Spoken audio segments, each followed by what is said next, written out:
Bakar iwak nila dienggo buka poso. Halo bolo, assalamualaikum warahmatullahi wabarakatuh. Dino iki aku ameh bakar nila bolo. Iki mau ditukokke mbokku ke pasar. Dadi nilane langsung tak kumbah. Bar kuwi tak beseti bolo sithik-sithik ya to. Gen supayane engko pas dimarinasi gen bumbune meresep. Rampung kuwi terus tak kumbah meneh bolo ben tambah resik ya to, gen higienis ya dimasak. Iki nilane wis resik bolo, bar kuwi tak siapke bumbu-bumbune ya to, ana marinasi desaku marinasi iki jenenge bolo. Wis rasa nggo bumbu pawon wae kesuwen, ya iki pokoke langsung wae bumbu instan ya to. Gergari ngecurke, gari nyuwek terus dicurke ngono ya wis karo diulek-ulek ngono ya rata dhewe bolo.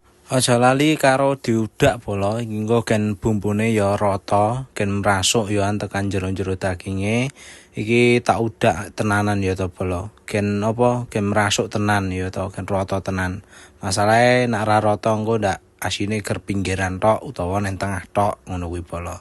Dadi diulek-ulek wae nganti rata kabeh.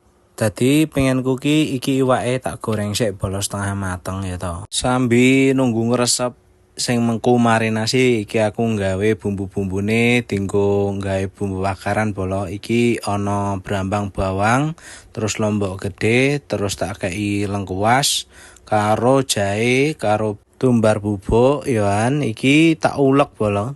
Nguleke nganti lembut ya bolo. Dadi aku tunggu tenaga tenan. Ya masalahe ya laos ya to. Iki malah gigol brambange ya to.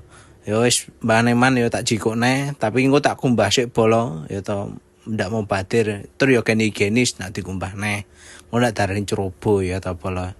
Iki tak tumbuk tenanan sik bolo, sik tak ngumbah brambange sik bolo. Masalahe mau bar gigol, tak lebokke neh, tak deplok meneh ya bolo. Lanjut aku nyiapke wajane bolo sing dienggo nggongso bumbune bakaran bolo, tak cedhake kompore. Terus bar kuwi tak lebokke minyake bolo, mergane wis panas ya to. Iki gergari nglebokke bumbu-bumbune bolo. Iki engko digongso sik supayane gen ra langu bumbu-bumbune, gen enak yoan dienggo bakar iwak nila niki engko ya to. Iki bumbune wis kecoklatan bolo, iki berarti tandane wis mateng bolo. Iki gergari seasoning jare bolo. Iki tak kei moto karo uyah sithik tambah meneh roiko sithik bolo.